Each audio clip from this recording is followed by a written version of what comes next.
Saatnya berpetualangan, datang ke Taman Pelangi. Bersama teman-teman semua, yuk kita saling membantu. Aku punya tas berlari dengan si Joko. Bergegaslah ayo segera berpetualang. Saatnya rainbow. Assalamualaikum warahmatullahi wabarakatuh. Salam sejahtera bagi kita semua. Shalom, Om Swastiastu, Namo Buddhaya, dan salam kebajikan.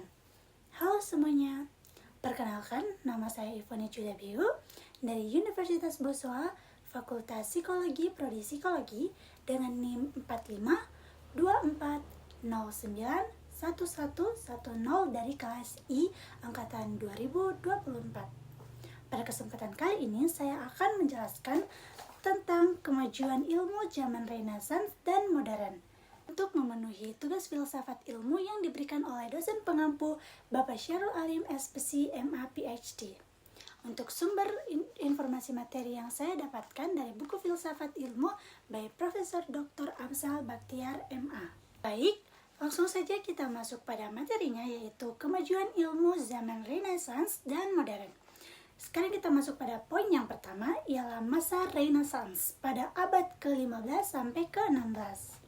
Jadi, Renaissance merupakan era sejarah yang penuh dengan kemajuan dan perubahan yang mengandung arti bagi perkembangan ilmu, zaman yang menyaksikan dilancarkannya tantangan gerakan reformasi terhadap keesaan dan supremasi Gereja Katolik Roma. Bersamaan dengan berkembangnya humanisme, zaman ini juga merupakan penyempurnaan kesenian, keahlian, dan ilmu yang diwujudkan dalam diri jenius serba bisa Leonardo da Vinci. Penemuan percetakan kira-kira sekitar 1440 Masehi dan ditemukannya benua baru pada 1492 Masehi oleh Columbus memberikan dorongan lebih keras untuk meraih kemajuan ilmu. Kelahiran kembali sastra di Inggris, Prancis, dan Spanyol diwakili Shakespeare, Spenser, Rabelais, dan Ronsard. Pada masa itu, seni musik juga mengalami perkembangan. Adanya penemuan para ahli perbintangan seperti Copernicus dan Galileo menjadi dasar bagi munculnya astronomi modern yang merupakan titik balik dalam pemikiran ilmu dan filsafat. Sementara itu, orang menganggap bahwa zaman modern hanyalah perluasan Renaissance. Akan tetapi, pemikiran ilmiah membawa manusia lebih maju ke depan dengan kecepatan yang besar, berkat kemampuan-kemampuan yang dihasilkan oleh masa-masa sebelumnya. Manusia maju dengan langkah raksasa dari zaman uap ke zaman listrik, kemudian ke zaman atom, elektron, radio, televisi, roket, dan zaman ruang angkasa. Pada zaman Renaissance ini, manusia barat mulai berpikir secara baru dan secara berangsur-angsur melepaskan diri dari otoritas kekuasaan gereja yang selama ini telah membelenggur kebebasan dalam mengemukakan kebenaran filsafat dan ilmu. Pemikir yang dapat dikemukakan dalam tulisan ini antara lain Nicolaus Copernicus pada 1473-1543 dan Francis Bacon pada 1561-1626. Jadi, Copernicus itu adalah seorang tokoh gereja ortodoks. Ia menemukan bahwa matahari berada di pusat jagat raya dan bumi memiliki dua macam gerak, yaitu perputaran sehari pada porosnya dan gerak tahunan mengelilingi matahari. Teorinya ini disebut heliocentrisme. Sekalipun Copernicus membuat model, namun alasan utamanya bukanlah sistemnya, melainkan keyakinannya bahwa prinsip heliocentrisme akan sangat memudahkan perhitungan. Tetapi menurut gereja, prinsip geocentrisme, yaitu bumi adalah pusat jagat raya, dianggap yang lebih benar daripada prinsip heliocentrisme. Nah, teori Copernicus ini melahirkan revolusi pemikiran tentang alam semesta, terutama pada astronomi. Bacon adalah pemikir yang seolah-olah meloncat keluar dari zamannya dengan melihat perintis filsafat ilmu. Ungkapan Bacon yang terkenal adalah knowledge is power, atau pengetahuan adalah kekuasaan. Ada 3 contoh yang dapat membuktikan pernyataan ini, yaitu yang pertama, mesin menghasilkan kemenangan dari perang modern. Yang kedua, kompas memungkinkan manusia mengarungi lautan. Dan yang ketiga, percetakan yang mempercepat penyebaran ilmu. Penemuan Kopernikus mempunyai pengaruh luas dalam kalangan sarjana, antara lain Tycho Brahe dan Johannes Kepler. Tycho Brahe pada 1546 sampai 1601 adalah seorang bangsawan yang tertarik pada sistem astronomi baru. Ia membuat alat-alat yang ukurannya besar sekali untuk mengamati bintang-bintang dengan teliti. Ia mengemukakan benda-benda angkasa semuanya terapung bebas dalam ruang angkasa. Yang selanjutnya ialah Johannes Kepler pada 1571 sampai 1630. Adalah pembantu Tycho dan seorang ahli matematika. Setelah Tycho meninggal dunia, bahan pengamatan selama 21 tahun itu diwariskan kepada Kepler. Kepler sendiri menemukan 3 buah hukum astronomi, yaitu yang pertama, orbit dari semua planet berbentuk elips.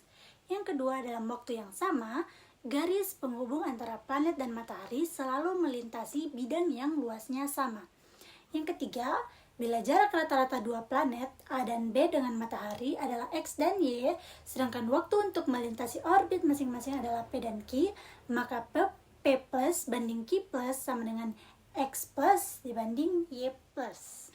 Ketiga hukum Kepler itu ditemukan setelah dilakukan perhitungan selama kira-kira 10 tahun tanpa logaritma, karena pada waktu itu memang belum mengenal logaritma. Perhitungan yang tepat memaksa disingkirkannya semua tahayul, misalnya tentang pergerakan sempurna atau pergerakan sirkular. Karya Kopernikus dan Kepler memberikan sumbangan yang besar bagi lapangan astronomi. Dalam tangan Kopernikus, lapangan ini baru merupakan sebuah model untuk perhitungan. Dalam tangan Kepler, astronomi menjadi penentuan gerakan benda-benda angkasa dalam suatu lintasan yang tertutup. Akhirnya dalam tangan Newton, pergerakan ini diberi keterangan lengkap, baik mengenai ketetapan maupun bentuk elipsnya. Setelah Kepler, muncul Galileo pada 1546 sampai 1642. Dengan penemuan lintas peluru, penemuan hukum pergerakan, dan penemuan tata bulan planet Jupiter. Penemuan tata bulan Jupiter memperkokoh keyakinan Galileo bahwa tata surya bumi bersifat heliosentrik. Galileo dapat pula membuat sebuah teropong bintang. Dengan teropong itu, ia dapat melihat beberapa peristiwa angkasa secara langsung. Yang terpenting dan terakhir ditemukannya adalah planet Jupiter yang dikelilingi oleh 4 buah bulan. Pada masa yang bersamaan dengan Kepler dan Galileo, ditemukan logaritma oleh Napier pada 1550 sampai 1617. Berdasarkan basis E yang kemudian diubah ke dalam dasar 10 oleh Briggs, lahir tahun 1615, dan kemudian diperluas oleh Herschel de Decker, lahir tahun 1626. Ketika Kepler mendengar tentang penemuan itu, ia memberikan reaksi bahwa jika ia dapat mempergunakan penemuan logaritma, perhitungan yang 11 tahun dapat dipersingkat sekurang-kurangnya menjadi 1 bulan. Pada masa Desargues, pada 1593 sampai 1662, ditemukan projektif geometri yang berhubungan dengan cara melihat sesuatu, yaitu manusia A melihat benda P dari tempat T. Sekarang kita masuk dalam poin yang kedua, ialah zaman modern pada abad ke-17 sampai 19 Masehi. Setelah Galileo, Fermat, Pascal, dan Kepler berhasil mengembangkan penemuan mereka dalam ilmu, maka pengetahuan yang terpencar-pencar itu jatuh ke tangan 2 sarjana yang dalam ilmu modern memegang peran yang sangat penting. Mereka adalah Isaac Newton pada 1943 sampai 1727 dan Leibniz pada 1646 sampai 1716. Di tangan 2 orang sarjana inilah sejarah ilmu modern dimulai. Newton, sekalipun ia menjadi pimpinan sebuah tempat pembuatan uang logam di kerajaan Inggris, ia tetap menekuni dalam bidang ilmu. Lahirnya teori gravitasi, perhitungan kalkulus, dan optika merupakan karya besar Newton. Teori gravitasi Newton dimulai ketika muncul persangkaan penyebab planet tidak mengikuti pergerakan lintas lurus. Apakah matahari yang menarik bumi, atau antara bumi dan matahari gaya saling tarik-menarik? Nah, teori gravitasi ini memberikan keterangan mengapa planet tidak bergerak lurus, sekalipun kelihatannya tidak ada pengaruh yang memaksa planet harus mengikuti lintasan elips. Sebenarnya, pengaruhnya ada, tetapi tidak dapat dilihat dengan mata, dan pengaruh itu adalah gravitasi, yaitu kekuatan yang selalu akan timbul jika ada dua benda yang saling berdekatan. Berdasarkan teori gravitasi dan perhitungan-perhitungan yang dilakukan Newton, dapat diterangkanlah dasar dari semua lintasan planet dan bulan. Pengaruh pasang air samudra dan lain-lain, peristiwa astronomi, justru dalam lapangan astronomi lah ketepatan teori gravitasi makin meyakinkan, sehingga tidak ada lagi yang tidak percaya tentang adanya gravitasi ini. Perhitungan kalkulus atau yang disebut juga diferensial atau integral oleh Newton di Inggris dan Leibniz di Jerman terbukti sangat luas gunanya untuk menghitung bermacam-macam hubungan antara dua atau lebih banyak hal yang berubah bersama dengan ketentuan yang teratur. Pada masa sesudah Newton, perkembangan ilmu selanjutnya adalah berupa ilmu kimia. Jika pada masa Newton ilmu yang berkembang adalah matematika, fisika, dan astronomi, pada periode selanjutnya ilmu kimia menjadi kajian yang amat menarik. Joseph Black 1726-1799 dikenal sebagai pelapor dalam pemeriksaan kualitatif. Ia menemukan gas CO2. Ia melakukan pemanasan terhadap kapur. Hawa yang keluar kemudian dialirkan melalui air kapur yang sudah disaring terlebih dahulu. Pada waktu hawa yang keluar dari kapur mengalir, maka air kapur yang jernih menjadi keruh. Demikian pula Henry Cavendish 1731 sampai 1810 memeriksa gas yang terjadi jika serbuk besi disiram dengan asam dan menghasilkan hawa yang dapat dinyalakan. Sarjana lain yaitu Joseph Priestley pada 1733 sampai 1804 menemukan 9 macam hawa NO dan oksigen yang antara lain dapat dihasilkan oleh tanaman. Oksigen ini dapat menyegarkan hawa yang tidak dapat lagi menunjang pembakaran. Antoine Laurent Lavoisier pada 1743 sampai 1794 jadilah sarjana yang meletakkan dasar ilmu kimia sebagaimana yang kita kenal sekarang ini. Nah, percobaan selanjutnya dilakukan oleh J.L. Proust pada 1754 sampai 1826 mengenai atom. Dalam menganalisis oksida dari berbagai logam, J.L. Proust sampai pada pendapat bahwa perbandingan bahan-bahan yang ikut serta dalam proses tersebut selalu tetap. Demikian pula dengan sulfida dari logam. Demikian pula dengan John Dalton pada 1766 sampai 1844 yang mendapatkan ilham untuk menetapkan kesatuan atau a unit untuk mencari keterangan tentang perbandingan yang selalu tetap. Dalam hal ini yang dijadikan kesatuan adalah hidrogenium. Oke, selanjutnya kita akan membahas poin yang ketiga, ialah ilmu yang berbasis rasionalisme dan empirisme. Jadi dengan bertambah majunya alam pikiran manusia dan makin berkembangnya cara-cara penyelidikan dalam zaman modern ini, manusia dapat menjawab banyak pertanyaan tanpa mengarang mitos. Menurut Comte, dalam perkembangan manusia sesudah tahap mitos, manusia berkembang dalam tahap filsafat. Pada tahap filsafat, rasio sudah terbentuk, tetapi belum ditemukan metode berpikir secara objektif. Rasio sudah mulai dioperasikan, tetapi kurang objektif.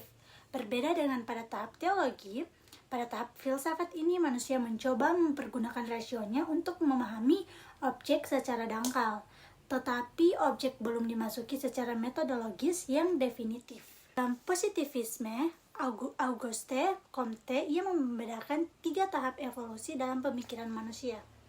Teori tersebut terkenal dengan nama teori 3 tahap. Berdasarkan teori ini, seluruh sejarah pemikiran manusia berevolusi dari tahap teologi atau mistis ke tahap filsafi.